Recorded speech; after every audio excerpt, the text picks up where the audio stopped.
រៀបសួរក៏ដូចជាសួស្តីអ្នកទាំងអស់គ្នាសូមស្វាគមន៍មកកាន់ការសម្មារឿងរបស់ខ្ញុំបាទណូរីនៅខាងក្នុងបន្ទប់របស់ឈើនេះនៅដែរយើងក៏បានឃើញអ្នកទាំង3កំពុងតែនៅទីកន្លែងនោះដោយពួកគេកំពុងតែធ្វើការព្យាយាមដាស់ឈើនេះឲ្យភ្ញាក់ឡើងមកវិញកញ្ញាមឹងយូអ៊ីក៏បានធ្វើការនិយាយថានៅមេរៀនទី17ការផ្លាស់ប្ដូរបរិមាណនាំទៅរកការផ្លាស់ប្ដូរគុណភាពតែធ្វើឲ្យម៉ៃអឺមានការខឹងជាខ្លាំងការផ្លាស់ប្ដូរគុណភាពក៏ប៉ុន្តែវាគឺជាការនាំទៅរកនូវសេចក្តីស្លាប់ទៅវិញនោះទេគ្មាននរណាម្នាក់ដែលទៅបានអនុញ្ញាតឲ្យប៉ះពាល់លោកមេប៉ាក់នោះទេលើកលែងតែនេះរួយកញ្ញាឆាងយូក៏បាននិយាយថាការចាក់បញ្ចូលតករបស់នេះគឺគ្មានប្រយោជន៍នោះទេខ្លួននាងមាននៅយន្តធម្មពលមួយចំនួនដែលអាចជំរុញស្មារតីខាងវិញ្ញាណឲ្យភ្ញាក់ឡើងមកវិញបានក៏ប៉ុន្តែក៏ទៅបានម៉ៃអឺបំផ្លាញនៅយន្តធម្មពលទាំងអស់នោះចោលនិងបានប្រាប់ថាពួកគេទាំងពីរនាក់គួរតែឈប់ទៅដឹងដែរទេថាមេប៉ាឥឡូវនេះគឺកំពុងតែកើតអ្វីនិងបានថាមេរៀនដំបូងដែលមេប៉ាបង្រៀនគឺជាអ្វីដែលធ្វើ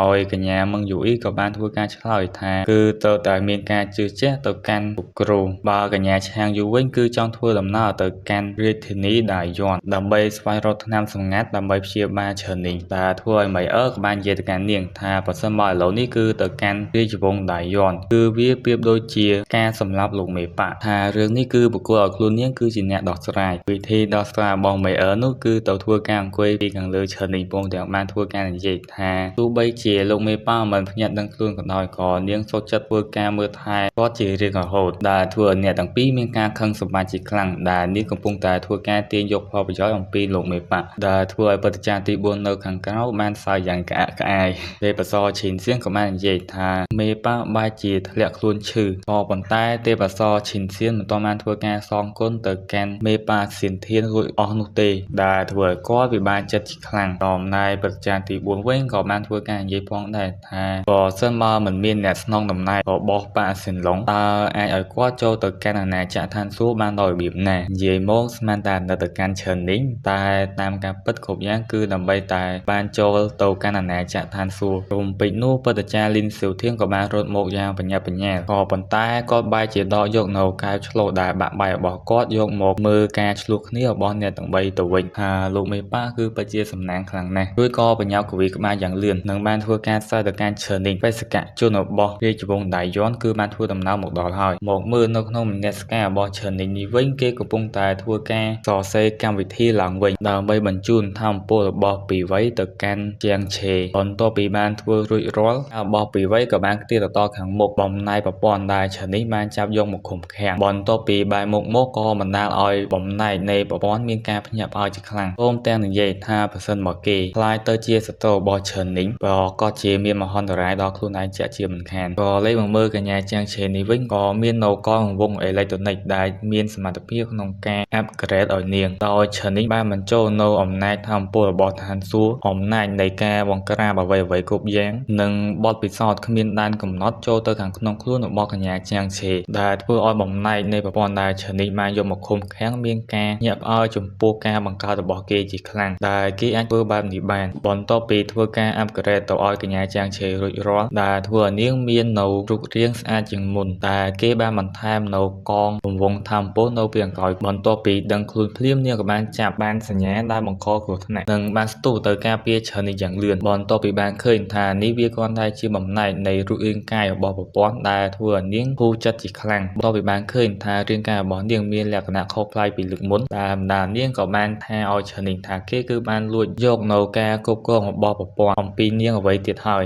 ដោយនាងគឺមិនយកអ្វីដែលបានកើតឡើងចំពោះគេនោះទេក៏ប៉ុន្តែនាងគឺជាជាងឆេបានជួយគេដោយស្មោះហើយតែងតែឈរនៅជួរមុខក្នុងសមរភូមិហេតុអ្វីបានជាគេមិនទុកចិត្តនាងតទៅសោះក៏ប៉ុន្តែឈើនេះគ្រាន់តែញញឹមដាក់នាងព្រមទាំងបាននិយាយយ៉ាងសុភាពថាចោលពីពេលនេះតទៅខ្លួនគេនឹងមិនសង្ស័យនាងទៀតនោះទេក៏ប៉ុន្តែជាងឆេបែរជាថាគេមិនបានវាបហាដោយវីរុសនោះទេក៏ប៉ុន្តែប្រហែលជាខួរក្បាលរបស់អ្នកបានឈួតទៅហើយឈើនេះខ្ជិលខ្វល់នឹងពាក្យសម្ដីរបស់នាងហើយក៏បានសួរថាតើនាងគឺដឹងថាខ្លួនឯងគឺជានរណាដែរឬទេក៏ប៉ុន្តែនាងបែរជាឆ្លើយថាខ្លួននាងគឺជាអ្នកណែនាំផែនការជីវិតរបស់គេជាមនុស្សតែម្នាក់គត់ក្នុងโลกដែលអាចធ្វើការជួយគេបាននិងជាមនុស្សដែលជិតស្និទ្ធជាមួយនឹងគេបំផុតរួចសម្លេងរបស់ប្រព័ន្ធក៏បានធ្វើការប្រកាសថាការកែប្រែប្រព័ន្ធបានបញ្ចប់រួចបំណែកប្រព័ន្ធដែលឈើនេះបានចាប់យកមកឃុំឃាំងនោះក៏បានសុខចិត្តស្ថិតនៅក្រោមការបញ្ជារបស់ឈើនេះយើងក៏លេចមកមើលនៅខាងក្រៅនេះវិញបេសកជនដែលមកពីរាជធានីដាយ័នបាន ធ្វើការប្រកាសថាវាគឺដល់ពេលដែល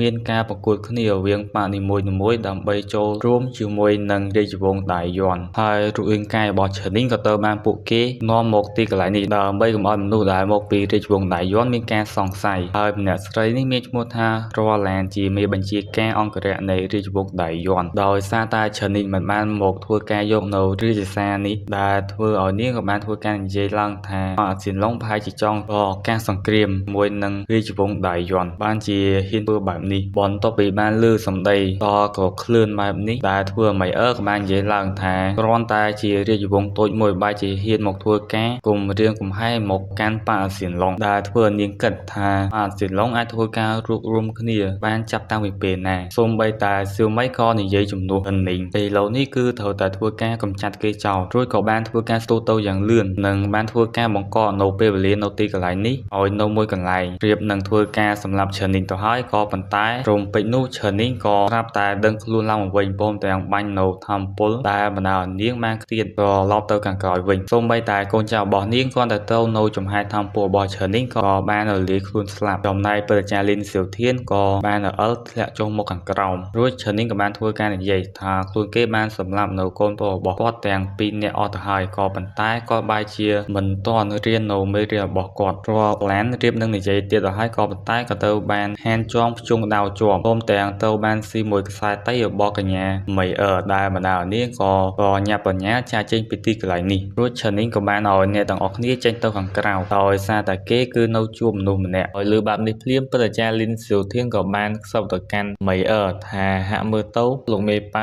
ក៏ជាចង់នៅជួបមនុស្សសំខាន់ណាម្នាក់ជាមិនខានគ្រាន់តែធ្វើការនិយាយចប់ភ្លាមក៏បានស្រែកថាហេតុអ្វីបានជានាងបានវាយមកកាន់គាត់ធ្វើអីដឹងខ្លួនឯងហើយបើឈើនីងវិញក៏បានធ្វើការនិយាយទៅកាន់បល្ល័ង្កនេះដែលគេកំពុងតែធ្វើការអង្គុយពីលើថាខានជួបគ្នាយូរហើយអតីតមេបច្ចាស់ដែលធ្វើឲ្យគាត់ក៏បាននិយាយថាគេគឺអាចដឹងបានដោយរបៀបណាហើយសាច់រឿងរបស់យើងក៏បានបញ្ចប់នៅត្រឹមតែប៉ុណ្ណឹងសម្រាប់អ្នកដែលចង់ទទួលបាននូវការជូនដំណឹងភាគបន្តទៀតកុំភ្លេចធ្វើការជួយចុច Subscribe Like បើកសញ្ញារូបកណ្ដឹងឲ្យ admin ម្នាក់មួយផងអរគុណច្រើនបាយបាយ